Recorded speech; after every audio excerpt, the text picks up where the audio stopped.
สาวลานเอาบ่ เอา เอาเนาะชาวร้านเอาเนาะ เวลาหมู่บ้านน้องนี่เวลาเฮาเอากันแล้วมักฮักกันแล้วคือผู้บ่าวมาสู้ได้บ่น้องเพิ่นจะเพิ่นเฮาบ่ ได้ สู้ได้เนาะ เอาเคยมาอยู่ในเฮือนได้เนาะ โอ้สาวจอง ตอนนี้จะว่ายังโสดเนาะ แม่ แต่อายขอจองให้ FC ได้บ่ ได้ ได้ ก็คือน้องส่วนหลายสาวลาวเขตชนบทบ้านเฮานี่เล่นเพจหรือว่าเล่นไลน์ที่สุด ดินเฟส เล่นเพจไลน์บ่สบาย3มื้อเลยบ่บ่มีเงินซื้อยา บ่มี อันนี้ก็คือเงินไอ้ใหญ่เพิ่นพังมานำมาเด้อ โดย 300,000กีบน้องเอ้าซื้อยาซื้อเกลือนี่เด้อ โดย พอได้ซื้อยาเนาะนี่ดีใจบ่ ดีใจ บ่เกิดบ่ฟันเลยว่าสิได้เงินบ่น้อง ปกติน้องก็คือหามากระบอกมาขายบ่ แม่ โลนึงเท่าไหร่น้อง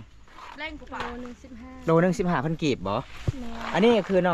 องสิขายแล้วบ่นี่บ่ แม่ ฮอดแล้วบ่โลนึงบ่น้อง บ่ฮอ บ่ฮอดเนาะโอ้เพื่อสิได้ซำนี้ประมาณจักมื้อน้องสิไปหาฮอด2มื้อบ่ มือหนึง มื้อนึง จักมื้อน้อง มือหนึง มื้อนึงบ่ แม่ เอาทุกคนเลยจะได้บำตากะเสียอำลาพาจาก FC หลายๆคนที่เข้ามาติดตามรับชมมื้อนี้เด้อ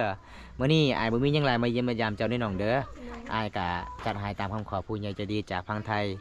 ผู้ใหญ่ใจดีเห็นเจ้าบ่สบายบ่มีเงินซื้อยาเนาะก็เลยอายใหญ่เพิ่นกะให้บำตามาทำบุญนํกันแล้วก็ขอบคุณหลายๆอายใหญ่เพิ่นจากประเทศไทยสิเชื่อมั่น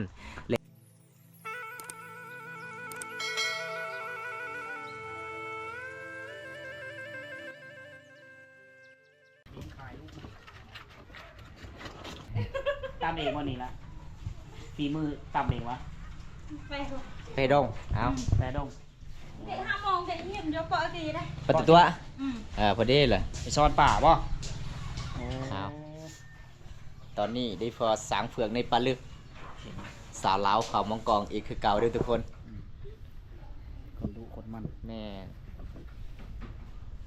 เป็นลูกไผ่ไปเด้เนาะ เป็นจังฮะ เป็นลูกไผ่แม่ไอ้ายบ่ ครั้งแรกเด้อทุกคนเลยบอมตามาเยี่ยมมายามน้องก็สิดีหลายเด้อพี่น้องเอ้ยเวลาบอมตาขึ้นนึงขึ้นศาลน้องก็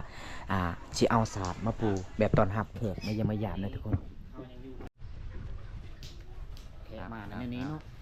แขกมาเฮือนมาซานเป็นจังซี่ได้ ได้จริงเด้ ปัดเฮือนแล้วก็ปูซาดอันนี้คือขนบธรรมเนียมของพี่น้องเผ่าลาวเขาโดยเฉพาะคือเผ่ามังกรนั่นแหละวิธีการรับแขกของเขาแต่ละชนเผ่าจะมีคือกันได้เป็นเผ่าลาวเผ่าผู้ไทยกันจะแตกต่างกัน เอานักเรียนนักแองกับสาวลาวก่อนสบายดี สวัสดี ซื้อว่าจังไดเนาะ ชื่อจอง สาวจองบ่อายุจักปี 16 16 ปี แต่อ้าย2คนขอจองได้บ่ ได้ ได้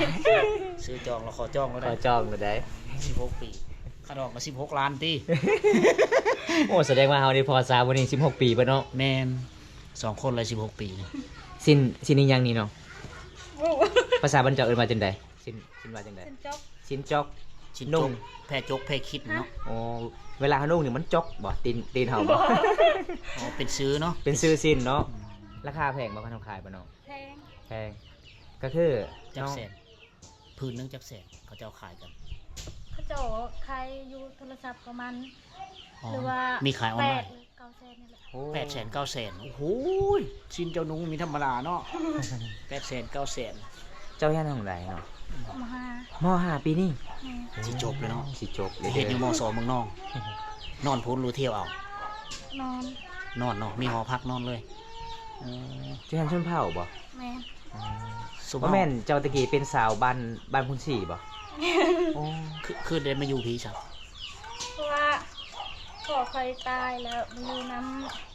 น้าบ้าว ำนาบาว โอ้พอจะเสียแล้ว มาอยู่น้ำนาบ้าว แสดงว่าน้องเป็นลูกกำพร้าเนาะ กับพาพอ พี่น้องไง แม่ยังตี นะ อ๋อ แม่เจ้าบ่เกลือหมู่บ่ แม่ อ๋อแม่ครับ แม่ผ้ามาอยู่เฮือนหลังในนั้นเนาะ แม่ อ๋อตะเก้ามือ มือ อ พัว ยู่น้ำพอแม่มือเฮือนผูอยู่น้ำพุพอเสียแล้วพากันมาอยู่พี่ แม่ มาอยู่น้ำญาติพี่น้อง เป็นยังไงไอายมามื้อนี้โดนแหละเอาบ่ได้ไปเยี่ยมไปยามเจ้า เป็นยังไงฐานะเนาะ โส โส ด ด อารมณ์ดีตลอดเลยเนาะ ได้พออยู่ปลาสามมันนั่งการร่มดีปานนี้ทุกคนเลยไปส่งสการ เจอกันเทื่อนึงแล้วบ่ เจอแล้ว โอ้ จักเปอร์เซ็นต์สวดไอ้มามื้อนี้ โอ้ย ร้อย เออ แบ่งให้เฮาเด้อคนละ50เด้อ แบ่งกันสบาย2คนคนละ50พอ แม เนาะ น เอาเบิดสองเนาะเอาได้บ่ เอา โอ้ แสดงว่ารายจ่ายเอาคันเรื่องบัดซอง โมเมนต์หลายใจอยากได้สอง เออ ซอยเวะกันเด้ แมนเพราะว่าน้องจะไปใส่เมื่อกี้นี่ ไปซ้อมป่า สอนป้าก็เลยเห็นไอ้มาหาน้องก็อยู่น้ำอู้ใจะดีเนาะเจ้าเนาะ พูดไม่เท่าขึ้นมาเลยอยู่ทาง อีเม่บ่บ้านสวนเด้อแม่เด้อ อีเม่ก็งามเด้อพี่น้องเอ้ยลูกสาวก็สวย งามคือแม่เนาะ แม่นมื้อนั้นก็คือเจ้าไปเลี้ยงงัวบ่เป็นสาวเลี้ยงงัวเด้อเขตนี้เด้ สาวเลี้ยงโง่เนาะ แม่น ดุมันโง่เจ้าแต่ละลายจากโตละ ประมาณ17-18 โอ้17 18นี่แหละ เจ้าชื่อใดบ่เนาะ อืม โอ้ แต่ละโตจื้อหน้า จื้อหมดเล ตาย เนาะจื้อหน้าตามันหมดแล้ว17 18โตเฮานี่เดี๋ยวทราบ 17 จำได้ 18โต ตัวแม่ใหญ่ๆมาแล้วตอนแรกวันอาทิตย์แหละเดินทางเข้าเมือง หรือตอนเช้าวัน บ่ จันทร์ ตอน จันทร์ เช้ามือวันจันทร์อื่น มื้ออื่นแล้วเขาเฮียนต่อ อืม โอ้ ซ้อมเรือ ซ้อมเฮือโอ้ เจ้าเป็นชีพายป่ะนี่ โอ้ดีชาย2 คนสิไปเสียเด้ออ่าทีมมสบอกหรือทีมของการ ทีมแม่ยิ่ง โอ้ทีมไม่ยิงสาพันธ์ไม่ยิงเมืองน้อง อืม จำพ่อกามจ้ะเนาะเออ ซ้อมได้จากมือแล้วนี่ คือกรามใหญ่แหละ ก็ซ้อมมือ สองมื้อ สองมือโอ้ยเป็นไอเลิฟยูแล้วบัดนี้ ยืนเจ้านี้มีจักคนน้องยืนเจ้านี้ เพื่อนใหญ่เนาะ 11 คน 11 คน มีงัว17โตว เป่า ปั่นกันเลงพูโรโต แหม อยู่กัน17 เจ้าก็เป็นล้านชาวซอยหรือว่าจังได๋ ร้าน ล้านบ่ชาวซอยไปไสคือบ่เห็นมีเงิน เราไปอาบน้ ไปอาบน้ำ ำ โอ้สาวซอยก็คือขบานดอง ไปเยี่ยมตลอดเนาะ อ๋อน างเอกขบานดอง นางเอกพระบ้านดอง แม่ ผู้สาวงามหลายนะบ้านแกงอลอง แต่ว่าเฮามีคอยได้มาเฮามีได้คอยได้ลืงเขาเจ้ามื้อนี้ได้ลืง2 คนแหละมันจือหน้าจำตาเพิ่นไว้มามื้อหน้าก็มาหาอยู่นี่แหละแต่ว่าต้องเป็นวันเสาร์วันอาทิตย์นะ แม่ เพราะว่าน้องสาวยังเรียนอยู่ห้องม .5 ปีหน้าก็เรียนจบแล้วจบปีหน้ายังม .6 เนาะยังอีก2 ปีโอ้ตั้งใจเรียนให้จบเด้อจบม .7 มีความหวังสิไปเรียนยังจบม .7 เลย บ่มีเงิน บ่มีเงินออกมาผัวเลย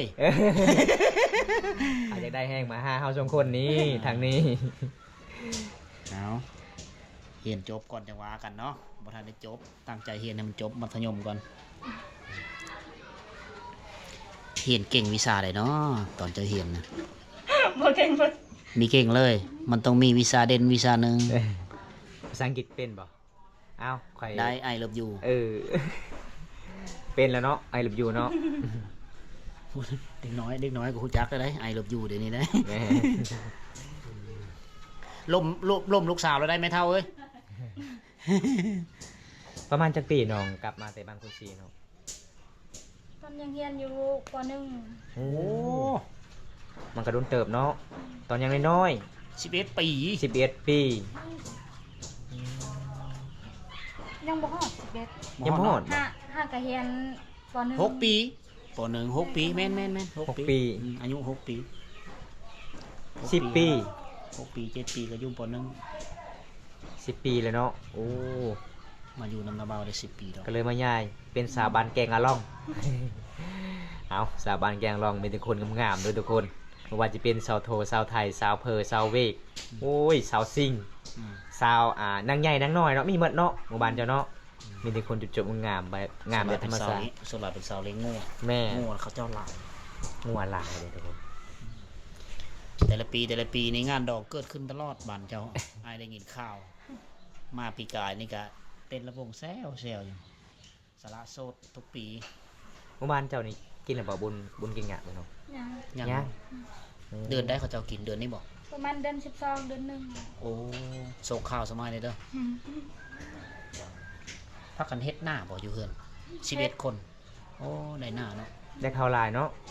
บ่ กุ้มกินบ่แต่ละปีกุ้มไหมเนาะ กุ้ม โอ้11 คนถือว่าโอเคแล้ว อืม คนก็หลาย อยู่เพื่อนของน้องนี่ผู้หญิงหลายหรือว่าผู้ชายหลายเนาะ ยิ่งหลาย ผู้หญิง ห ห ญิ ลาง ย หลาย แม่ ผู้ชายคนหนึง เดียว แม่ ทอน้ำเบ้าฮะ แม่ อ๋อแต่ใหญ่ละเมอเฮิรนโผล่เบิดอีกแล้วเออเนาะหลายคนแต่ว่าผู้หญิงก็คือเฮาฮู้จักนํกันนั่นแหละผู้หญิงชนเผ่ามันเป็นวัฒนธรรมของเขาเจ้าเอง แต่งงานเราต้องมาอยู่เฮือนสามีมีผู้ว่ามาจีบอยู่บ่นี่ บ่ บ่มีนะโสด100%คือเราเอาเลย เต้นก็เก่งๆเด้ฟอนลำวงโอ้ยเก่งหลายเลย เห็นแล้วบ่ เห็นแล้วเอวอ่อนอ่อนใช่เวลาบุญกินงะหมู่บ้านเฮานี่ต้องฟอนลำวงเนาะ อืม ทางสาวหมู่บ้านเลยบ่ เปิดตู้ไว้เนาะ เปิด อ๋อฟอนอยู่เฮือนนี่บ่ บ่ ฟอนอยู่ซิแล้ว ตั้งวงนะ มีตั้งวงโอ้ยอย่าเห็นเด้ เป็นลำวงแล้ว อ๋อ เด้ ฟอนเนาะ แม่ เฮาก็มาฟอนได้มื้อนั้นเนาะ แม่น โอ้คนสุภาพมาฟอนนำก็ได้เนาะ ได้ โอ้คักเลย ส่วนหลายหมู่บ้านน้องนี่เวลาเฮ็ดบุญกินงะนี่กินได้กินหยังแหน่ ประเพณีที่ กินหลายอย่าง ข้าว มี ต้ งัวบ่ งัวก็มี อืม มีข้าวต้มข้าวหลามกล้วย ข้าวหลามมะกล้วย โอ้ ไก่ ไก่ส่วนหลายหมู่ข่อยได้ยินข่าวๆในเขตชนบทเมืองนอกเฮานี่มีแต่หมู่บ้านน้องหลายที่สุดเขาเจ้ากินงัวแม่นบ่น้อง แม่ ปีหนึงมีจักเถื่อเนาะมีจักโต เวลาเฮ็ดบุญกินงะ ลายโตเนาะ ไล่ หลายโตบ่ฮอดเก่าโตบ่ 2-3เฮือนตัวหนึงในนั้นบ่หรือว่าเฮือนไปเฮือนมัน ได้ประมาณ10หรือว่า20ลังเนี่ยตัวหนึง อ๋อ อ๋อ เอาเงินนำกัน หมู่บ้านของน้องนี่มีจักหลังคาเรือนเนาะ ประมาณ100ปลาย 100ป้าย แม่ ชุมพรผู้สาวก็หลาย เนาะ เนาะผู้สาวก็คือ32คนบ่แม่นบ่32คนสาวโสดโอ้หลายเด้อทุกคนสามหมู่บ้านนี้เด้อพี่น้อง สาว32คนเฮาฮู้จักมีโฮด10 แม่ เฮาฮู้จักผู้สาวบ้านแกงกะล่องนะเฮาไลฟ์มานี่หากัน4-5 คน อืมตอนนี้น้องอยากไปสอนป่าบ่ไปกับผู้ใด ก็ จะหน่อยก่อน จะคนไปซ้อมแต่ละเทือกับหมู่บ่ 3 3คนมีอายไปนำบ่บ่มี ซ้อนอยู่แกงเซ่ละนองไงเนาะ แม่ น้ำเลิกบ่ล่ะ แล้ เลิ ว กอ๋อซ้อนไปตามลือผิดเนาะได้สิหนาวยามนี่ซ้ำอุ้ยมันหนาวก็ต้องได้ไป ถ้าบ่ไปก็ พ บ่ อ มี ได้ หัน กิ กิ น น เนาะไป เนาะ แต่ละมื้อเนาะ ส่วนหลายนี่ได้ปลาหยัง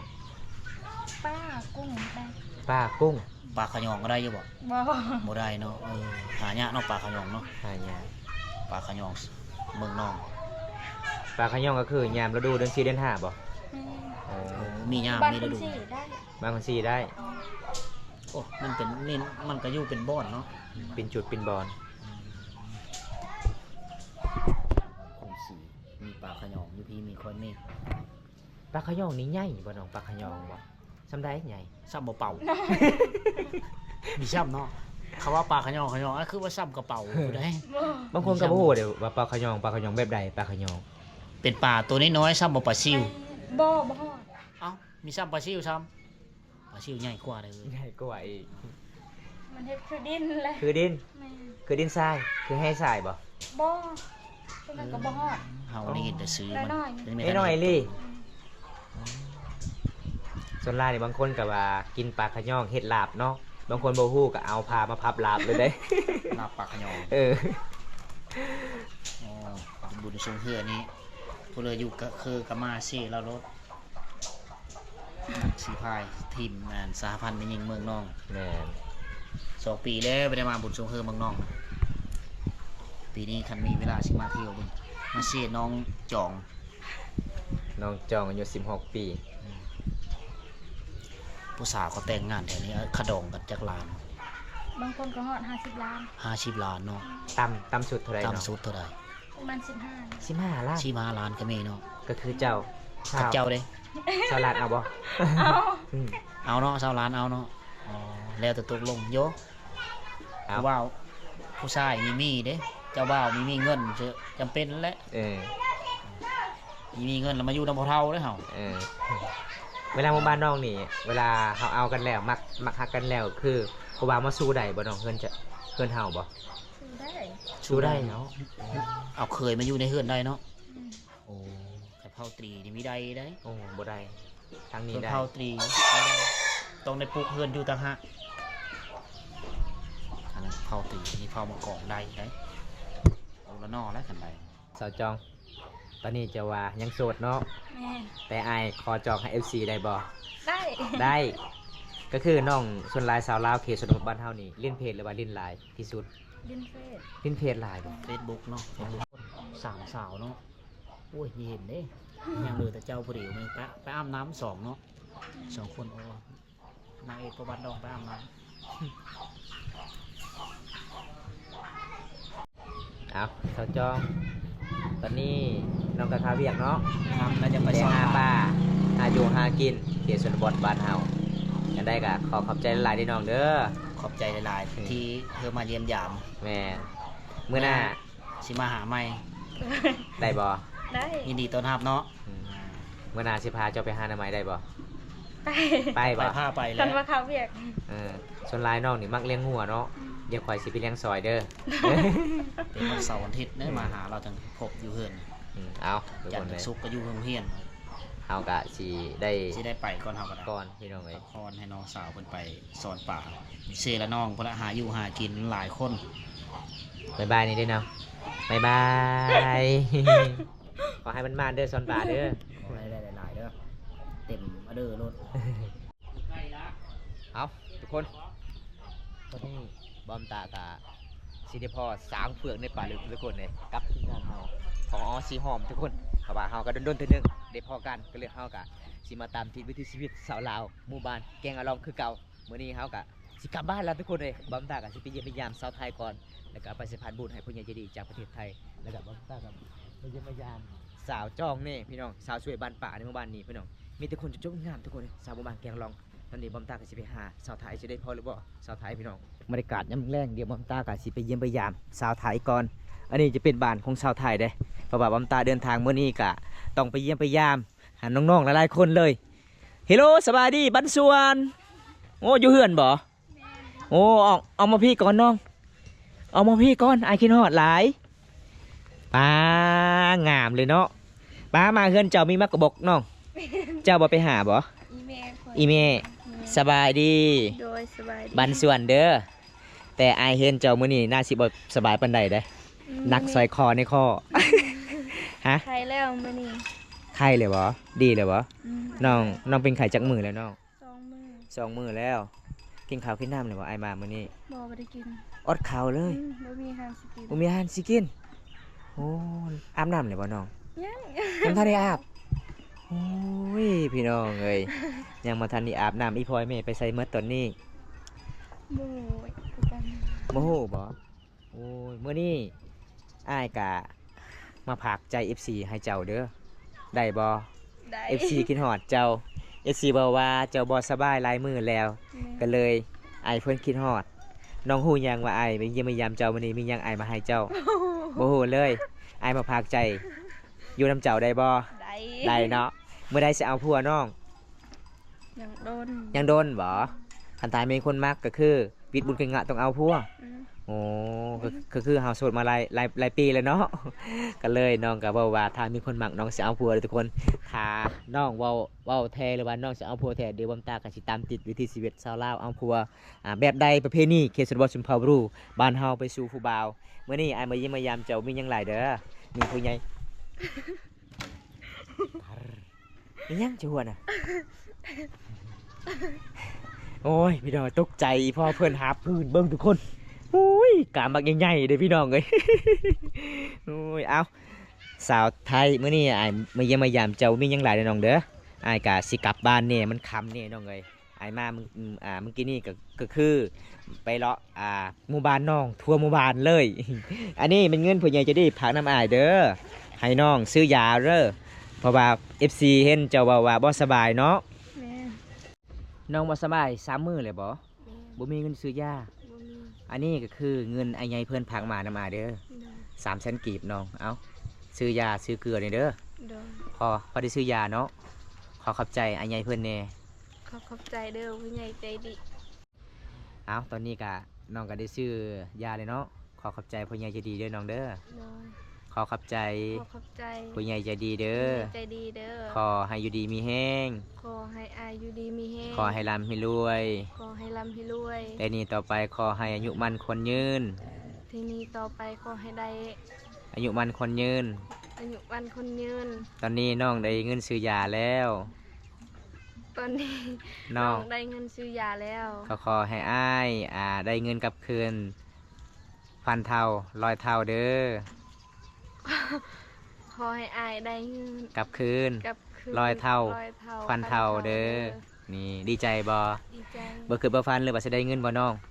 ปกติน้องก็คือหามากระบอกมาขายบ่ แม่ โลนึงเท่าไหร่น้อง แรงกูเปล่า1.15 โลนึง15,000กีบบ่ แม่ อันนี้คือน้องสิขายแล้วบ่นี่บ่ แม่ ฮอดแล้วบ่โลนึงบ่น้อง บ่ฮอ บ่ฮอดเนาะโอ้เพื่อสิได้ซำนี้ประมาณจักมื้อน้องสิไปหาฮอด2มื้อบ่ มือหนึง มื้อนึง จักมื้อน้อง มือหนึง มื้อนึงบ่ แม่ เอาทุกคนเด้จะได้บำตากะเสียอำลาพาจาก FC หลายๆคนที่เข้ามาติดตามรับชมมื้อนี้เด้อมื้อนี้อ้ายบ่มีหยังหลายมาเยี่ยมมายามเจ้าได้น้องเด้ออ้ายกะจัดให้ตามคำขอผู้ใหญ่ใจดีจากพังไทยผู้ใหญ่ใจดีเห็นเจ้าบ่สบายบ่มีเงินซื้อยาเนาะก็เลยอ้ายใหญ่เพิ่นก็ให้บำตามาทำบุญนํกัน แล้วก็ขอบคุณหลายๆอ้ายใหญ่เพิ่นจากประเทศไทยสิเชื่อมั่นเลยมั่นใจบ่บำตาคนนี้บำตากะจัดให้ตามคำขอผู้ใหญ่ใจดี แล้วก็มาส่งในมือน้องๆแล้ว300,000กีบพอให้น้องซื้อเกลือซื้อยาน้องก็ได้เงินข่าวๆหมู่บ้านของน้องนี่อีกจักมือจะได้เฮ็ดสะพานข้ามเซละน้อง มืออื่น มืออื่นบ่ แม่ เยือนเจ้าก็เฮ็ดคือกันบ่น้อง เฮ็ดคือกัน เฮ็ดหมดทางหมู่บ้านเลย แม่ ถ้าผู้ใดเฮ็ดก็คือกะสิได้ไปสะดวกสบายถ้าผู้ใดบ่ได้เฮ็ดก็คือเขาเจ้าบ่ให้ไปบ่ต้องเสียเงินเนาะ กันให้เสียเงิน ต้องจ้างนี่เนาะโอ้แสดงว่าปีนี้หมู่บ้านของน้องยังเฮ็ดสะพานไม้ไล่ข้ามเซละน้อง ความยาว270 เมตรเนาะ แม่ มื้ออื่นก็คือสำเร็จเลยบ่เขาเจ้าเฮ็ดบ่ สำเร็จ สำเร็จเลย1 วันสำเร็จเลยโอ้ทุกคนเลยหมู่บ้านของน้องนี่กะสุดยอดหลายทุกคนความสามัคคีในเขตชนบทชนเผ่ามังกรหมู่บ้านแกงอะล่องมืออื่นวันที่8 เดือน 12เขาเจ้ากำลังสร้างสะพานไม้ไล่ขามเซละน้องเมืองน้องแขวงสวรรณเขตเดี๋ยวบำตากับสีตามติดหมู่บ้านนี้ทุกคนเลยบำตาคลิปนี้กับบุมีหยังหลายสิพายไปสีได้รับชมแต่ต้นจนจบบำตากับสิกลับบ้านแล้วทุกคนเลย เพราะว่าบำตากะจัดให้ตามคำขอผู้ใหญ่ใจดีจากประเทศไทยให้บำตาไปสะพานบุญแล้วก็มาสวยชาวไทยคนงามน้องกับบุมีเงินอยากซื้อยาน้องบ่สบายไล่มือแล้วเอาจะได้กะพอได้ทำชมคลิปนี้แล้วกับพากดไลค์กดแชร์กดติดตามพากเป็นกำลังใจให้บำตาให้คลิปต้นต่อไปพี่น้องคลิปหน้าพบกันใหม่ขอกล่าวคำว่าสวัสดีครับผมบันส่วนไปกันด้วยจ้าบ๊ายบายบ๊ายบายเนี่ยจังได้บำตากะสิกลับกันได้อน้องเด้อคลิปหน้าพบกันใหม่เนาะขอกล่าวคำว่าสบายดีบ๊ายบาย